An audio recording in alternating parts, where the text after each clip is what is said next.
Hola, mucho gusto. Estamos aquí con Paquito Cruz, pianista mexicano. Yo soy Pamela Vázquez. Estoy dirigiendo aquí este podcast de Letras en Jazz. Y bueno, hacemos análisis de los discos que van saliendo de la escena y en este caso toca por fin que nos acompañe Paquito. ¿Cómo estás? Hola Pamela, muy bien, contento, feliz de poder compartir y tener esta charla al fin, Sí, ya sé, después de tanto tiempo después de postergarlo. coordinarnos, Ujú. por fin se logra.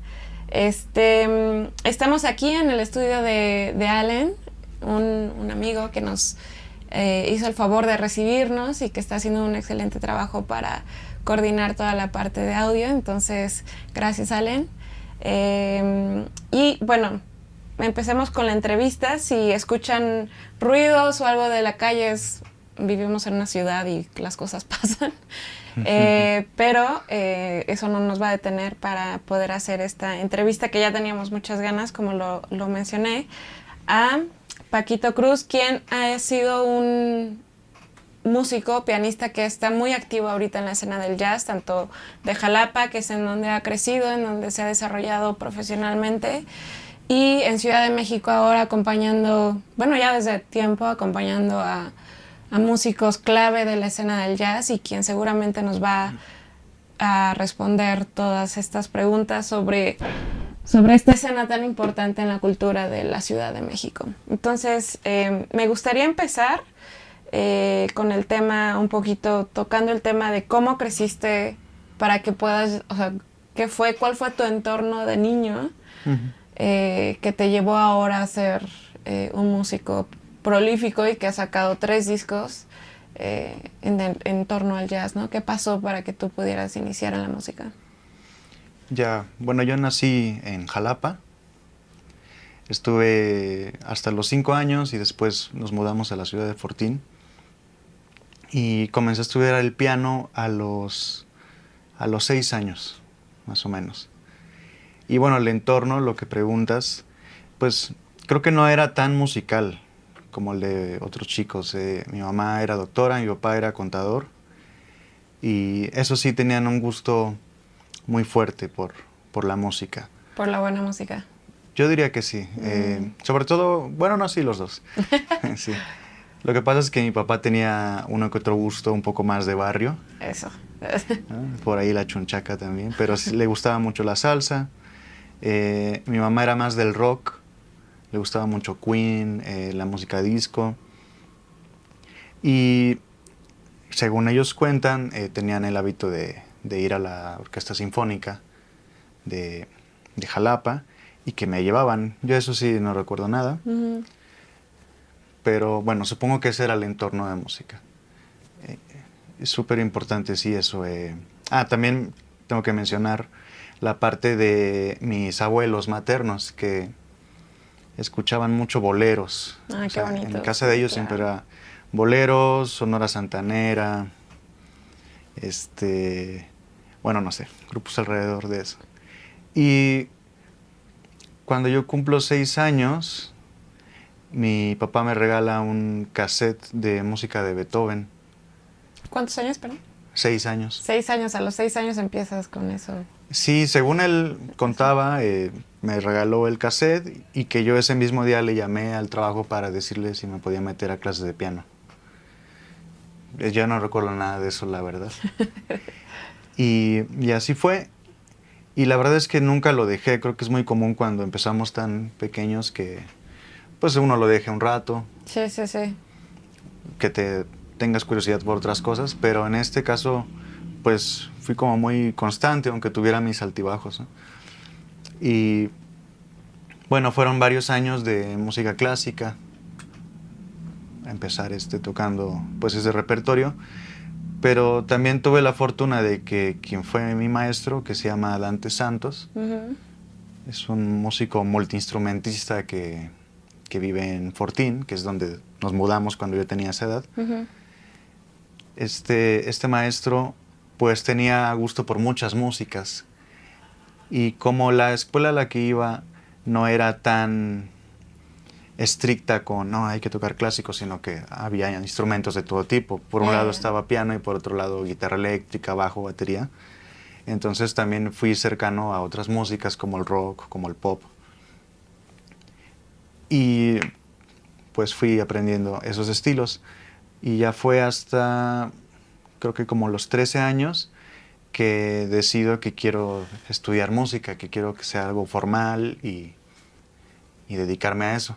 Claro, a mí me causa mucha curiosidad como un niño de 13 años, como tan decidido en estudiar música, ¿no? Ya, es que sí hubo ¿cómo decirlo? Hubo un concierto que me impactó mucho. Yo creo que fue a los 13 años, ¿eh? Más o menos, por más ahí, o menos, sí. por ahí. Estaba en la secundaria. En esa época, un pianista que para mí fue muy importante después, que es Edgar Dorantes. Claro. Él era un joven Edgar Dorantes que había regresado apenas de su posgrado de estudios de jazz en Texas. En Texas, ¿no? Sí. Y él es de Córdoba. Yo vivía en Fortín, pero iba a clases de música a Córdoba. Y él da un concierto con una orquesta de alumnos, una big band de alumnos de la Facultad de Música. Y fue como, para mí fue muy impresionante ese concierto. O sea, nunca había escuchado una big band, nunca había escuchado un concierto de jazz así de potente, ¿no? Como en vivo. Sí. Y entonces ya me acerqué a hablar con él, porque siempre ha sido una persona muy amable, muy accesible. Y me dio su tarjeta, así como, bueno, cuando quieras, llámame y yo te platico cómo es para ir a estudiar a Jalapa. Y entonces ahí entró la idea. Y me acuerdo que me preparé un tiempo como para poder tener una clase con él, ¿no? O sea, sí, mi maestro me dijo como, no, vas a aprenderte esta sonata y este repertorio. Y fue así como viajé a Jalapa para tomar una clase con Edgar, nada más a eso, con la intención de que me preparara para el examen de la Facultad de Música. Pero en lo clásico, ¿no? En la Facultad En lo clásico, sí. Él todavía no existía Yasuf, todavía, pues sí, no había esas posibilidades. Edgar siempre, desde que regresó y era maestro de la facultad, tenía pues asignaturas donde trataba de introducir el jazz, ¿no? Como armonía discreto. Jazz, exacto. Un ensamble. Ensamble de jazz, pero bueno, era como alternativo a los que estudiaban clásico. Claro. Y lo fue así introduciendo hasta que pudo hacer el Centro de Estudios de Jazz. Claro, claro. Para los que nos están escuchando, Edgar Dorantes fue el que generó el proyecto de la línea de académica de jazz en la Universidad Veracruzana. Ha sido, o sea, un pionero en ese sentido aquí en México de la educación de jazz. Y creo que como el caso de Paquito, ¿no? Ha impactado en la vida de muchísimas personas. Simplemente la generación ha sido una generación muy prolífica en Jalapa desde que existe Yasuf y un poquito antes. Está Fuensanta Méndez, tú, Silvana Estrada. Bueno, Valdemar es de Puerto Rico, vino aquí ya siendo profesional, pero se quedó, o sea, ha sido una cuna de músicos de jazz y que se han especializado en otros subgéneros, en otros géneros, pero al final ha sido un contexto en donde se comprueba que este tipo de programas, tanto académicos como culturales, porque está el Festival de Jazz también, que afectan pues, de manera positiva, ¿no? en la sociedad. En la sociedad y de manera personal, en los músicos, ¿no? En los artistas. Pero bueno, a mí me tocó una época que no había una licenciatura, ¿no? De jazz. Tú viste cómo inició todo eso. Y yo no estudié la licenciatura de jazz, que es lo que mucha gente cree. Yo, como que cuando ya arrancó el proyecto de Yasuf, de hecho eran los diplomados apenas. Todavía tardado, yo iba a la mitad de la carrera. Y Edgar sí me dijo como, ¿por qué no te vienes para acá y te va a ir bien y va a ser bien fácil para ti? Y así. Pero yo estaba todavía en esa época muy aferrado a que yo también quiero ser pianista clásico y quiero dedicarme a eso. Entonces decidí terminar. Claro. La escuela clásica, aunque fuera tomando algunos cursos, diplomados con él en Yasuf, pero siempre pues fue más formal al principio la escuela clásica. Claro.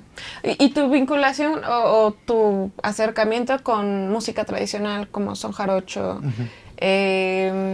bueno, flamenco, que es de España y demás, de otras regiones, pero me interesa mucho porque está presente en todos tus discos, en las 3 producciones que tienes, pero justo me surgió la idea de cómo has crecido con la música, particularmente clásica, y con esta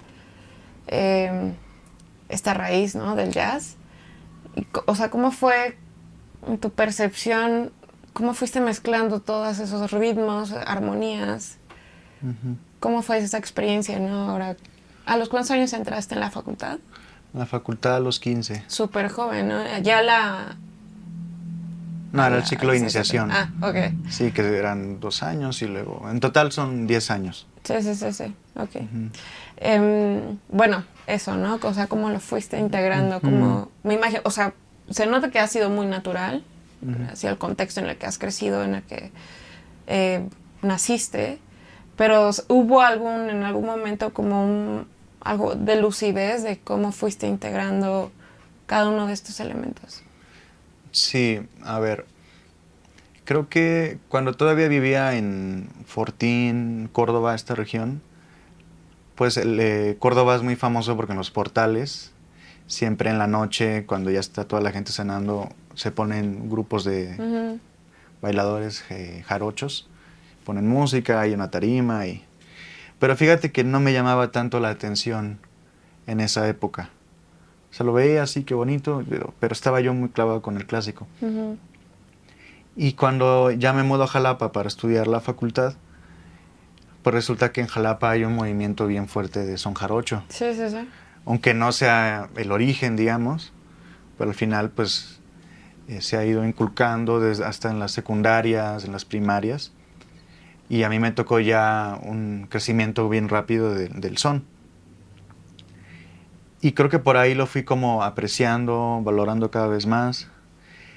Yo no estoy muy seguro, pero creo que mi primer acercamiento a las músicas tradicionales es gracias a Carlos Zambrano, contrabajista, bajista, compositor, que fuimos compañeros en Yasuf. Él es algo mayor que yo, un poco.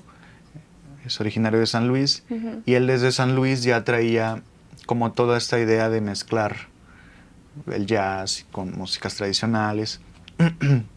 Él había grabado ya un disco con Samuel Martínez en el proyecto de Huasteco. Huasteco con Z. Con Z, sí. Y pues tocando con él, compartiendo, él me pasó esos discos y fue como, mira, que se puede mezclar esto. Y entonces fui como profundizando más en eso. Y después fue como, bueno, lo huasteco no está cerca de mí tanto, ¿no? Estamos en Jalapa y son jarocho, entonces por ahí me fui metiendo. Y tiempo después empecé a compartir mucho con Laura Arbolloso, por ejemplo. Una gran maestra de son, cantante, leonera. Sí. Por ahí fue la parte del son jarocho, que obviamente haces clic con otras cosas, ¿no? Pues el huasteco. Carlos tenía un grupo que se llamaba La Manta. Sí, me acuerdo. Y hacían fusiones con son huasteco, jarocho, cardenche, michoacano, no sé, norteño. Increíble, sí, está buenísimo. Sí, hacían fusiones de ese tipo. Por ahí me fue llamando mucho la atención. Y la parte del flamenco, pues es curioso porque en la adolescencia yo tuve curiosidad por tocar la guitarra. Bueno, otros instrumentos, pero porque te decía que mi ex maestro es multiinstrumentista. Sí, o sea, él puede agarrar lo que sea y tiene una facilidad natural para tocar. Y entonces un rato agarré la guitarra y pues me llamó la atención la guitarra española. No sabía que era flamenco. Una vez en una tienda departamental, por no decir marcas. No decir nombres. Ahí vendían discos, era común ver esos discos de world music y de compilaciones así. Entonces vi una guitarra española y ya me dio curiosidad y resultó que en ese disco venían, no sé, cosas de Paco Lucía, Manolo Sanlúcar y muchos guitarristas. Sí, increíble. Aldi Meola y así. Y entonces me puse a sacar cosas de esos discos. ¿Ha oído? Sí. Sí. Y obviamente no tocaba como ellos, pero pues sacaba los temitas, las melodías. Y ahí empezó la curiosidad, pero después ya cuando fue formalizar, estudiar piano, pues lo dejé. Y años después, no sé, yo tendría ya 20 y algo, mi hermano menor que venía tocando, mi hermano menor se llama Federico Cruz, venía tocando guitarra eléctrica y después para entrar a la facultad agarró la acústica, no le encantaba, pero tocaba muy bien. Lo hacía, sí. Y le nace por tocar flamenco.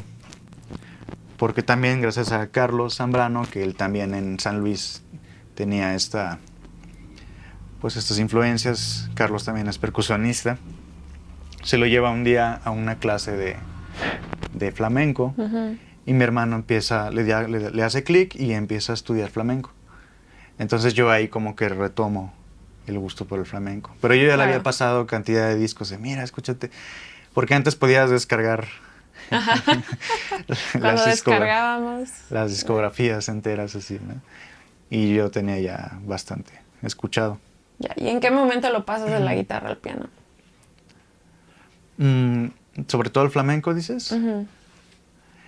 A ver, yo hasta la fecha digo que soy aficionado, que o sea, no me considero flamenco, conozco un poco, ¿no?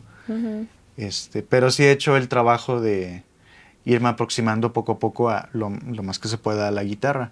Como toqué un poco, pues entiendo pues cosas de los trastes, de los acordes. Y ya con mi hermano ahí, pues siempre hemos compartido eso. Entonces ahora él me da clases de algunas cosas sobre la guitarra y trato de adaptarlo. Claro. Ahora, a ver, ya hay gente que lo viene haciendo muchos años. Hay pianistas como Diego Amador, que es muy reconocido, que también toca muchos instrumentos, es cantador también. Entonces por ahí yo he aprendido, pues igual escuchándolos. Diego Amador, Juan Cortés, bueno, antes Chano Domínguez, aunque Chano Domínguez siento que todavía es más pianístico lo que hace, a comparación de Diego Amador, que sí parece una guitarra. Claro. Ok. Y no sé, en unas palabras o en una frase como, ¿qué sería para ti tu disco Retratos Jalapeños, no? O sea, es muy claro el título. Y mucho de los títulos de las composiciones hacen referencia justamente a ciertas cosas, ¿no? Muy claras, ¿no? Pero tú cuéntanos, que venga de ti, como qué quisiste presentarnos con ese disco. ¿Qué te gustaría que escuchara la gente cuando...? Claro. A ver, siempre he sido bien malo para los nombres. y hago primero las canciones y después les pongo un nombre. Sí. Ok. Pero bueno, ya que hago esa tarea, pues trato de que sea algo que tenga que ver con el proyecto. Y Retratos Jalapeños, pues es como una primera aproximación a mi ser compositor. Son solo 4 canciones, es un EP. Y fue una sesión un poco improvisada en realidad. Estábamos haciendo unos conciertos en Jalapa con Miguel Cruz, Gustavo Nandayapa, Carlos Zambrano, y decidí que era buen momento como para secuestrarlos un día y aprovechar para grabar. Y grabar, ajá. Y ahí leímos la música, o sea, no habíamos ensayado. Solo Carlos y yo que vivía en Jalapa. Claro, que tocaban seguido, ¿no? Ajá, y bueno, Retratos Jalapeños porque yo quería que mi primer disco pues, tuviera algo que ver con mi ciudad. Y bueno, los temas, pues el primer tema, Hermanos, pues está dedicado a mi hermano. Según yo es algo así como como caricatura, como retrato de lo que es mi hermano, porque es un tema que es un poco un blues, pero con compás flamenco, pero con armonía de jazz, pues como nosotros. Claro, sí. Y pues es más o menos la esencia de ese disco. Ok. Y, o sea, bueno, quisiera tocar el tema de Aleph, ¿no? De Buen Viaje. Aleph fue un contrabajista. ¿Era jalapeño? No, él siempre decía que era del puerto de Veracruz, pero creo que nació en Ciudad de México. Ajá, algo así. Pero vivió toda su vida en Veracruz.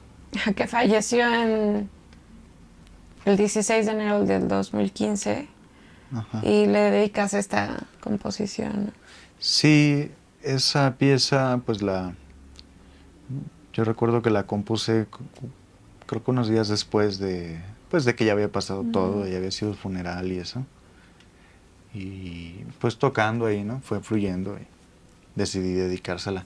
Pues Ale fue un amigo muy, muy querido, primero maestro, porque era maestro del Yasuf, y tiempo después tuve la oportunidad de tocar muchísimo con él. Y se volvió realmente muy cercano, porque pues vivía en el centro de la ciudad y seguido pues compartíamos momentos, ¿no? Que un café, que un té y escuchar música a veces nada más, ¿no? Sí, sí, sí, o Sí. sea, fue como tu maestro, amigo. Sí, un amigo Yeah. muy cercano. Y pues claro, esa composición es dedicada a él. Ujú. Bien. Y pasando a Cielo y Tierra, un poco lo mismo, ¿no?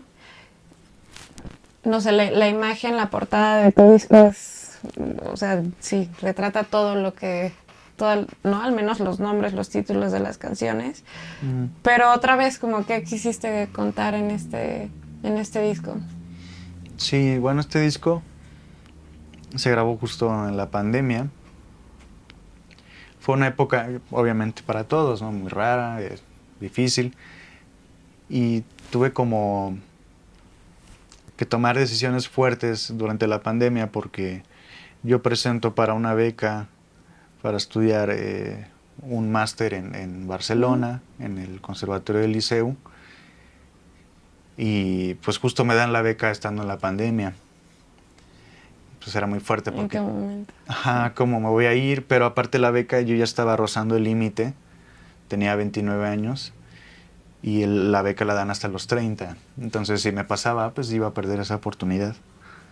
Entonces decidí tomar la oportunidad y a la vez venía ya haciendo algunas composiciones durante el encierro, más otras que quedaban por ahí rezagadas que no había podido grabar, que quería grabar de hecho desde el Retratos. Uh-huh. Y fue así que nos encerramos, primero a ensayar unos días con Alex Lozano y Aldemar Valentín, con la intención de que fuera pues como ¿cómo decirlo? Como un legado, ¿no? Como una muestra de lo que, bueno, voy a dejar, me voy a ir a estudiar y pues esto es lo que estaba haciendo. También un poco para demostrarme un poco todo lo que venía yo haciendo antes de irme a estudiar. Claro. Como una fotografía, ¿no? Sí, A sí, ver sí. qué pasa y cómo regreso, ¿no? Lo cual me parece muy acertado. Uh-huh. Como justo vas a hacer esta nueva etapa académica muy fuerte y regresar como ver esa línea base, ¿no? De cómo te fuiste y cómo regresas. Claro. Y sí, con intenciones de que, pues a ver, ya me iba yo a algo grande, ¿no? Y pues más recorrido, más caminado en la vida y quería tener esa experiencia y también que allá me conocieran como acabo de grabar algunas cosas. Había todo un plan ahí. Sí, como tu llave, ¿no? Como una carta de presentación. Como una carta de presentación, exacto. Sí, sí, sí, sí. Y ya llevabas un rato siendo profesor de Yasuf, ¿no? Ah, es cierto, sí. Yo creo que bastante. Es que yo fui maestro de los cursos preparatorios. Uh-huh. Creo que bastante joven, como desde los 22 años, Sí, no recuerdo. Sí. Ajá. Y era un poco, pues, sí formal porque dentro de la universidad, pero eran los preparatorios, no era todavía un ciclo profesional. Uh-huh, uh-huh. Y yo tampoco tenía todavía la licenciatura. Ya, ok. Y entonces siempre que había un cambio de director me decían que ya no podía dar clases porque pues, no tenía el papel. Pero terminabas dando Y terminaba clases. volviendo a dar clases, ajá. Ajá. Y que es creo que en el 2017 que ya terminó la licenciatura y entonces hasta antes de irme estuve dando ya licenciatura, piano y todo esto. Uh-huh, uh-huh. Wow. Y, o sea, desde la experiencia de como profesor, ¿qué es lo que más te gustó de ser profesor? O sea, de ser maestra. Pues es que a mí siempre me ha gustado dar clases, creo. como siempre estuve cerca de buenos profesores, desde Dante, el que te platico cuando era niño, y luego Edgar. No he mencionado a mi maestro de clásico, que era Miguel Flores, Covarrubias. Pues creo que me ha gustado mucho, pues, el hecho de compartir. Y también sirve mucho enseñar. Te enseña mucho. Exacto, o sea, sí es cierto que uno enseñando, pues vas aprendiendo conceptos o recuerdas, o el hecho de intentar transmitir algo que a lo mejor tú aprendiste o más fácil o más difícil, como intentar ponerlo en palabras y transmitirlo para que la otra persona lo pueda hacer, Sí, adaptarlo a lo que necesita para que le sea más fácil, que es al final tu trabajo. Pues eso es lo que me gusta. Te motiva. Claro. Te motivaba, ¿no? ¿Sigues siendo profesor? Ahora no soy profesor, pero solo clases particulares. Pero es lo que me gusta de dar clases, sí. Y de todas las composiciones, ¿cuál es la que más te gusta? Del cielo y tierra. La verdad es que me gustan... Todas. Sí, estoy muy orgulloso de ese disco porque sí sentí que había un paso adelante de madurez musical y de composición y todos los temas tienen una exploración así como más consciente de la armonía, del ritmo. A ver, ahonda más en eso, me interesa. Sí, por ejemplo, bueno, todas las piezas que pertenecen a la parte de cielo, pues tienen más que ver con un jazz, yo pienso, como contemporáneo, y las que pertenecen a la parte tierra tienen que ver con elementos de la música tradicional, de muchas músicas tradicionales, raíz, no nada más mexicana. Yo siempre digo que es, más que decir tradicionales, como con la música ternaria de Latinoamérica. O sea, hablo del son jarocho, el son huasteco, el joropo, no sé, la samba argentina, la chacarera, todos esos ritmos que tienen subdivisión ternaria. 1, 2, 3, 1, 2, 3, 1, 2, 3, 1, 2, 3, 1, 2, 3, 1, 2, 3, 1, 2, 3, 1, 2, 3, 1, 2, 3. No sé, combinaciones que se van agrupando el ritmo y te da compases interesantes. Sí, que es como un denominador de la música tradicional, ¿no? Sí, hay músicas binarias también, pero sobre todo las músicas ternarias, como que ahí me ha viajado muchísimo. Y pues por ejemplo el primer tema, ¿no? El primer tema se llama Colochos. Colochos es una expresión que hace referencia a la gente de cabello rizado. Sí. Eso se dice mucho en el sur de México, en Chiapas sobre todo. Y esa composición está dedicada a una amiga que se llama Carmen. Y siempre decíamos como, bueno, es que en esta pieza hay como tus gustos musicales, que por un lado es todo lo que tenga que ver con lo afro, pero también como el rhythm and blues, y entonces tiene esas combinaciones. Sí. Y así, no sé, te puedo decir así de varias, ¿no? ¿De bueno, cuál tienes por curiosidad? ejemplo, Zapateadito, que es como una de las emblemáticas del disco, que es con Celia Gómez y Aníbal García, ¿no? Percusionista. Cecilia. Cecilia Gómez. Zapateo, como se dice. Zapateadito. Zapateo.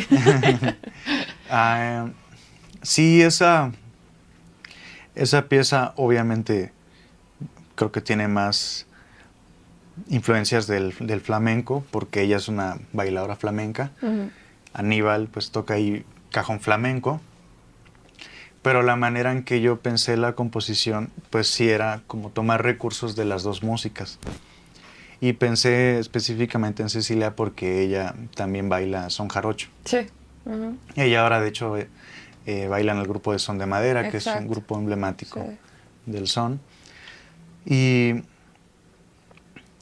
pues la composición como tal, a ver, son cosas técnicas, ¿no? Pero yo tuve como ese viaje de escuchar algunos sones, escuchar las estructuras de cómo los versos se van distribuyendo, cambiar la armonía. O sea, fui como un poco desmantelando un par de sones. No voy a decir cuáles. La estructura. Sí, yo puedo encima de Zapateadito a lo mejor cantar cosas de sones, porque fue pensado primero como tocando encima de un son y luego cambiando armonía, cambiando melodía, hasta que me di cuenta que ya era otra cosa. Ok. O sea, sí, eso es tu Es uno de los método. Recursos, es uno de los métodos que tengo cuando compongo, que es, estoy tocando encima de algo que me gusta, quito la pista, por ejemplo, y empiezo a tocar otra cosa. Hasta que digo, ya, esto ya es mío, ahora sí. Claro, lo haces tuyo, claro. Claro. Y bueno, eso por el lado del son. Entonces, muy interesante, porque cuando le expliqué a Cecilia cómo quería que zapateara, que obviamente toda la parte de zapateado es su composición. O sea, ¿Es improvisación o cómo? No, ella usa códigos del lenguaje del flamenco y del son jarocho. Los une en ese... Ajá. Entonces yo le decía, mira, por ejemplo, este es como tal son. Entonces quiero que zapatees pensando en eso, pero ahora muy libre dentro de esta composición. Okay. Y para el disco que es Reminiscencias, que sacas en abril de este año, ¿qué transformación tienes como en general, en palabras generales, del primer disco, segundo disco y tercer disco? Como, ¿qué es lo que caracteriza a cada uno? Y particularmente Reminiscencias, ¿qué es lo que hace este disco? Ya te lo voy a decir como del final para atrás. ¿No? Okay. Sí, o sea, empezando por este nuevo disco. Yo creo que lo que tiene de nuevo es sobre todo una exploración armónica, porque yo tengo la oportunidad de estudiar en Barcelona con Roger Mas, un pianista catalán, que de hecho fui a Barcelona también buscando a ese pianista. Okay. Él es pianista de Carles Benavent. Carles Benavent fue el primer bajista del grupo de Paco de Lucía. Okay, sí. Y pues yo tenía esa curiosidad, como ya venía a tocar jazz y flamenco, es como de quiero tomar clases con alguien así. Sí, tenías súper claro con quién ir, ¿no? Sí. Además de vivir en esa ciudad y todo lo que implica estar en esa escena. Claro. Y bueno, recuerdo que la primera clase con Roger Mas, fue increíble, tocamos y estuve muy contento. Y al final le dije como de, pues es que yo vine porque quiero tomar clase contigo y por todo el rollo flamenco. Y él me dijo como, oh, Francisco, pero pues no sé si yo soy el ideal para enseñarte esto, porque bueno, ya no soy flamenco, yo soy jazzista, pero... Y ya muy curioso así de, ya estoy aquí, atravesé la pandemia para venir. Claro. Lo dijo con mucha humildad, obviamente. Sí, ¿no? claro, o sea, claro. Él conoce los dos lenguajes y sobre todo yo buscaba esa experiencia, ¿no? Sabes que estás con el que toca con... Claro. Como ese linaje de personajes súper importantes. Sí. Y muy bonito porque ya lo que fue todo el año estudiando con él, no solo vimos eso, en realidad nos metimos en un montón de cosas, de jazz, de composición. Sobre todo eso es algo que más le valoro, ¿no? Como esos momentos de que él me mostraba sus composiciones y que también me encargaba algún trabajo que tuviera que ver con eso. O sea, claro, mucha vulnerabilidad e intimidad en su relación y de ahí aprendiste, ¿no? Absorbiste realmente lo que Sí.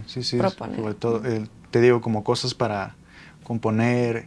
A veces le llevaba algo y me daba unos consejos muy, muy valiosos de cómo mejorar la pieza. Entonces, todo ese tipo de cosas. Yeah. Creo que la mayoría creo que todas las piezas de Reminiscencias sí son ya un nuevo proceso después de esta vivencia. Después de Barcelona. Después de Barcelona, sí. Y bueno, me preguntabas de cómo podría escribir. Ajá. Ya, pues sí siento que este último es un disco como más maduro, más redondo, donde procuro que cada pieza tenga una historia bien diferente. Sí. Y que a la vez se puedan complementar. Bueno, yo siento eso en el segundo y en el último. Que ¿Ah, está, sí? O sea, que justo eso es lo que lo lo une, ¿no? Lo une, sí, sí, sí. Pues siempre es lo que he buscado, sí, sí. Pero obviamente sí reconozco una madurez No, claro. en este último. Y se nota en cada uno, o sea, del primero al segundo hay un claro avance, sobre todo en la influencia del jazz, ¿no? Y en el tercero como ya te abres a nuevos sonidos. Y se nota como todo el bagaje cultural que ya traes de Barcelona, de Jalapa, de todo el world music que has escuchado, ¿no? Cuéntanos un poco como las cualidades que tienen los músicos que tocan contigo. La alineación que es del Reminiscencias con Cielo y Tierra es la misma que es Aldemar Valentín con Alex Lozano, y tú, ¿no? Alex Lozano en la batería, Aldemar en el bajo. Sí, bueno, yo decido mantener el trío con ellos, pues porque siempre hemos tenido un montón de libertad tocando juntos, por la confianza que hay cuando tocamos, obviamente por el nivel musical que tienen, todas las influencias y bagaje cultural que tienen los dos. También son mis amigos, vivimos en la misma ciudad, como que hay cosas que... Claro, los une. Que nos unen y que también quizá podrían ser más difíciles en otra ciudad, como en Ciudad de México, que es más difícil coincidir con la gente. Claro. Hay otras ventajas, pero una de las desventajas es esa, creo, ¿no? La gente está corriendo todo el tiempo. Sí, justo. Y bueno, hablando de manera individual, pues Aldemar, desde que lo conozco, tengo el gusto de decir que es mi amigo, pero también es un maestro. Sí. O sea, toda la madurez, toda la trayectoria que tiene, pues me ha compartido muchísima música, también tocar sus composiciones, sus proyectos, son complejas, son abstractas, es como te hace madurar un montón, cómo hacer sonar su música como él quiere, ¿no? Sí.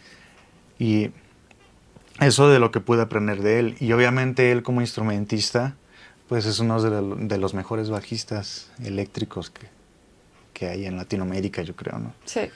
Sin duda. Sí, justo personalmente a mí a veces me cuesta trabajo escuchar el bajo eléctrico en un trío, Ajá. como en entorno de jazz. Ajá. Pero es que toca increíble.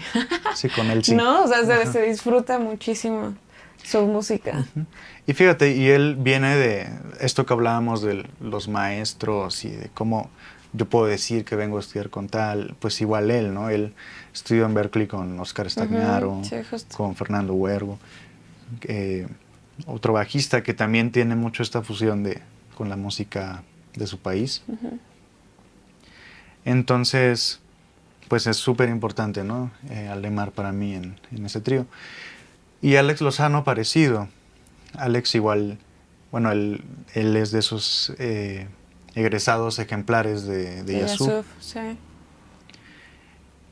Y desde que tocamos, pues siempre ha tenido como mucha facilidad para entender la música. Y si no la tenía con algunas piezas, tiene ese compromiso y para hacerlo, sacarlo. Como decimos, aferre para entender. Recuerdo que sí, las primeras veces que soné música con él, mis piezas, había cosas que le costaban y que eran conceptos a lo mejor nuevos. Sí. Pero se comprometía y siempre lo lograba hacer, y después te enterabas te dabas cuenta que quizá era el único que lo podía hacer. Ok. O sea, sí, claro, ¿no? El reto que le representó tocar en tu trío Digo, porque he tenido el gusto de sonar con música con más gente, pero pues uno se malacostumbras, como, bueno, es que a Alex le suena como a mí me gusta mucho Alex porque, no sé, tiene un sonido como joven, pero muy experimentado, no sé cómo esa... Sí, como fresco, fusión, pero... ¿no? Fresco. Pero incluso la forma en cómo hace sonar la batería es muy particular, o sea, es muy Alex, es él. Sí, es él. Y lo reconoces así, ¿no? Claro. Sí. Aparte, lindísima persona. Sí. Bueno, y te digo, toda la facilidad que él tiene. Y muy importante de ellos también, ya como último comentario de por qué tocamos juntos, es, yo me lo imagino, voy a intentar ponerlo, ¿no? Como, es como si yo ya les hubiera traído el bosquejo de una pintura o bastante información de lo que tiene la pintura y ellos terminan de darle el color o de darle la forma. Sí, sí, sí. Y yo, con toda la confianza, sé que lo pueden hacer y puedo confiar en que Va a salir. va a salir como... Porque para mí es esencial la personalidad que ellos le imprimen a esas composiciones. Justo. Justo ese es o sea, el trabajo del sideman, ¿no? Sidewoman. Sí, sí, sí. Y también, obviamente, si tocara con otras personas, a lo mejor yo pensaría en otras piezas. Claro. Como de voy a tocar con tal, voy a ver si esto funciona, si no, prefiero componer algo para esa gente. Claro. Y en todos tus discos, todos han sido composiciones tuyas, pero en este implementas Miyako y Perseverancia, ¿no? Bueno, entiendo por qué Perseverancia, que fue tu maestro. Si nos quieres contar por qué agregas ese y la de Miyako, ¿no? Que es Wayne Shorter. Ya. Pues antes no había tocado piezas que no fueran mías, para empezar. Y siempre se antoja de repente en algún disco como que haya algún cover.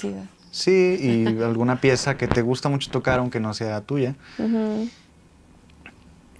Y en el caso de Miyako, pues era reciente lo de Wayne Shorter, que había fallecido. Creo que es un buen detalle como honrarlo. Y aparte, este arreglo de esta pieza viene igual de un día estar experimentando y es una balada que transformo como en otra cosa. Sí. Y pensé que venía bien con el concepto del disco. Okay. Tiene pues influencias flamencas, ¿no? El arreglo. Y Perseverancia, pues lo que dices, ¿no? Es una pieza de mi maestro y recuerdo que cuando me la compartió, pues sí no sé, me transmitió mucho, me gustaba mucho tocarla, como que me daba paz. Entonces pensé que era un detalle también bonito con él meterla en el disco. Sí. Sí, me gusta también que o sea, bueno, no, la mayoría tienen un tiempo, pues, bastante digerible, ¿no? La que le dedicas a tus sobrinos. A tus sobrinos. Ya. Que es 2 minutos algo, Ajá. que es raro encontrarlo En disco de ellos. en un disco de ellos. Pero es muy bonito, ¿no?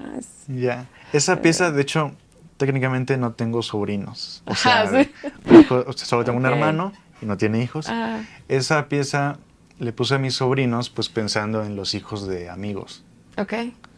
Eso fue cuando nació la hija de Gabriel, Gabriel Puentes, y de Emma. Recuerdo que, yo la conocí unos meses después. Para mí fue como muy impactante. La presencia de un... Sí, la presencia de un ser. Un niño. Un bebé, un niño. Un ser noble. Y obviamente no es la primera vez que yo me topaba con un bebé, ¿no? Pero digamos que ver todo el amor que ellos habían invertido desde el embarazo hasta su nacimiento y cómo la educan y seguirla viendo de vez en cuando y notar que, mira, de verdad es hija de ellos, o sea, se nota la calidad de personas que son ellos y cómo se lo transmiten. Y eso es como muy, sí, como esperanzador, como... Es muy bonito, claro. Me motivó mucho, ¿no? Y un detalle bonito de esa pieza, que ya sé que te gusta, me inspiré mucho musicalmente en... hay una pieza de Bill Evans, déjame recuerdo, que hizo para uno de sus hijos. Tu Evan, o no recuerdo. Ahora te digo bien. Hay una pieza de Bill y también está muy inspirada en la música de Ravel, específicamente en una pieza, el segundo movimiento de la sonatina para piano. Hasta está en la misma tonalidad. Okay. O sea, buscaba como esa sonoridad, como noble, transparente, como como un poco frágil al principio, infantil, en el buen sentido, ¿no? Sí, sí, sí. Y pues eso. Está hermosa, bueno, a mí me gusta mucho. Pasamos a la segunda etapa de la A entrevista, ver, dime. Sí, sí. que es un tema, o sea, un poco de varios temas, ¿no? Uno es el proceso creativo que ya nos has contado muchísimo, pero me gustaría ahondar un poco en un tema que yo veo que coincide en muchos músicos y en general artistas, que es la parte de salud mental o procesos difíciles en la vida, que sabemos que lo has vivido, que has estado ahora sí como en esta vida viviendo todo lo que nos trae. Y justo creo que me parece importante, ¿no? No todos pasan por procesos difíciles y que puedan generar arte a través de lo que sienten, ¿no? Que en el ideal sería eso, pero muchas veces el contexto no lo permite. Pero justo cuál es tu experiencia o qué podrías recomendar a otros artistas, otros músicos que justo están en estas etapas difíciles, que aparte no es como, ya paso por esto y ya no lo vuelvo a pasar, ¿no? Es cíclico, son procesos cíclicos que vuelves a pasar por ellos y no precisamente tienes que pasar por nada difícil, sino la vida te da eso, pero cuéntanos un poco tu experiencia en esto y qué recomiendas hacer para poder pasar de lo emocional a lo artístico, ¿no? A la creatividad. Ya, bueno, es una pregunta bien compleja, ¿no? Sí. Pero, bueno, te diré que hasta la fecha estoy trabajando en ello, como cuidando mi salud emocional, mental, ¿no? Ha sido muy difícil. Bueno, esto lo dices por todo lo que pasó, ¿no? Bueno, mis padres han ido falleciendo recientemente, ¿no? Uno tras otro. Amigos cercanos, como pues así es la vida. Y han sido golpes, sí, muy duros. Es que es complejo porque cada quien lo vive, lo maneja diferente.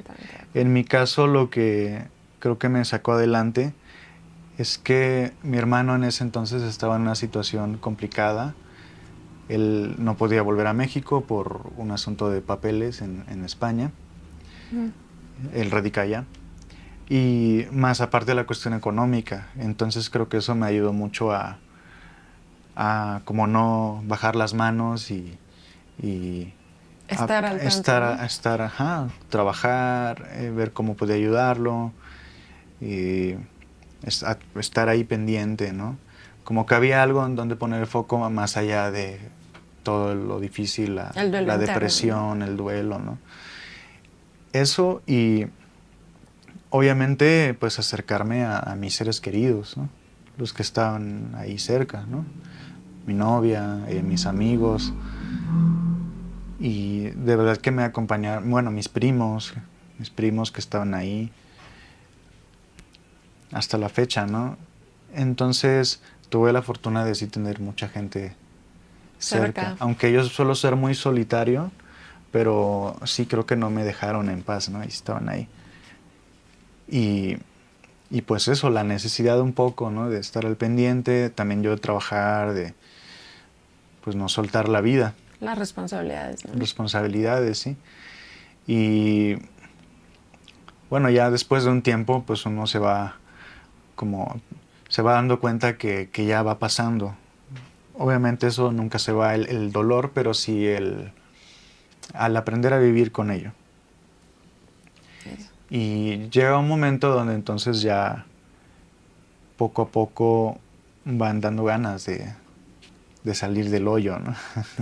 Sí. Pero sí lo que me ayudó mucho fue, te digo, los seres queridos, la necesidad, ¿no? De seguir adelante, trabajar mucho, como que por ahí eso me ayudó a tapar también.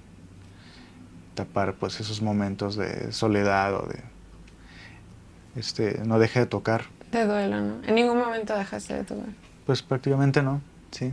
Daba clases también, todavía no dejaba de dar clases en en el Yasub. Entonces, creo que 1 año y medio estuve todavía.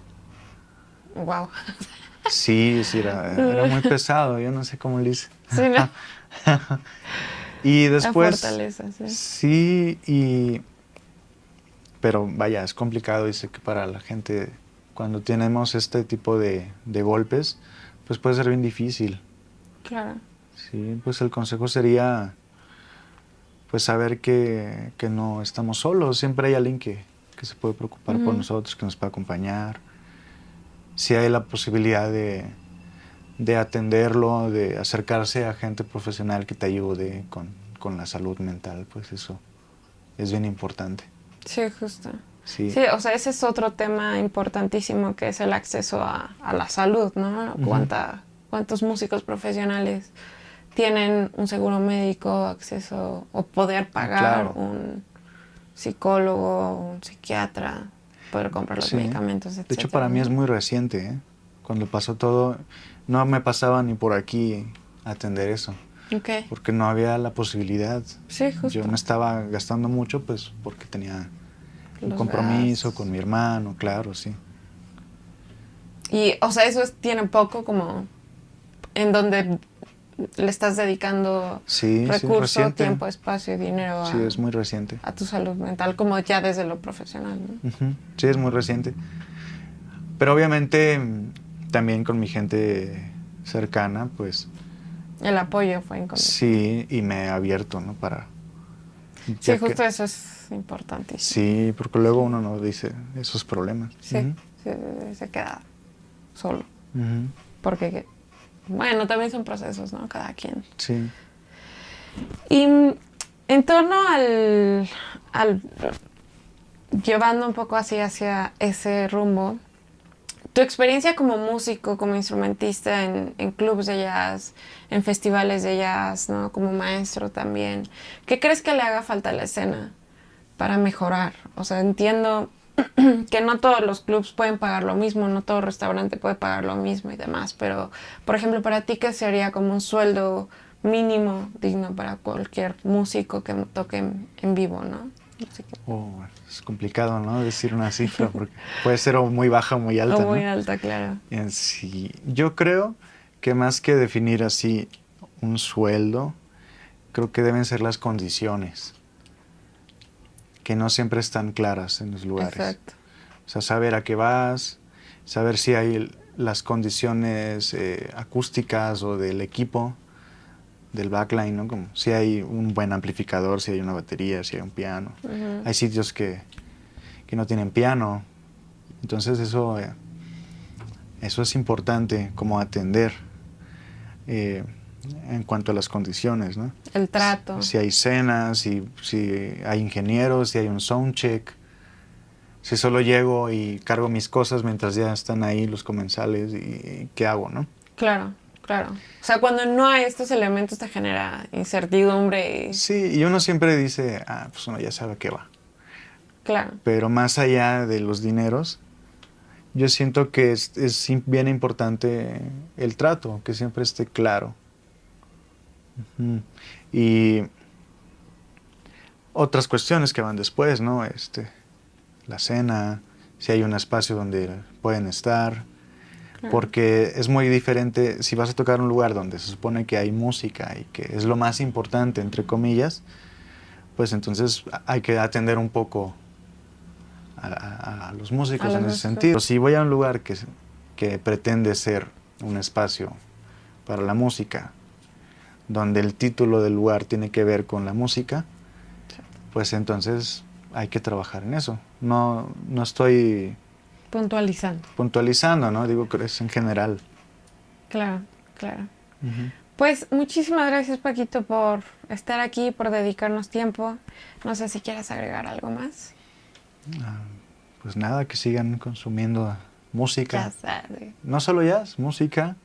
En México hay muchísimos proyectos, y no solo en la Ciudad de México, Sí, claro. en varias ciudades hay muchos proyectos muy, muy interesantes que a lo mejor no tienen la difusión necesaria. Entonces, pues seguir escuchando, comprar música, o comprar la mercancía de los músicos, apoyar, no solo ir al streaming, sino también apoyar así. Claro. O sea, cuéntanos las formas en cómo alguien puede apoyar, más allá de escuchar tu música en streaming. Comprar música en descargas digitales, El tuyo está en Bandcamp, ¿no? Sí, también en versión CD. Y eso. O a veces simplemente ir al concierto y saber que hay un cover, pues pagarlo. Bien. Consumir música en vivo. Sí, justo. Muy bien. Pues muchas gracias. Gracias, Allen, por estar con nosotros. Les vamos a dejar toda la información en la descripción, el link para el Bandcamp de Paquito, y muchas gracias.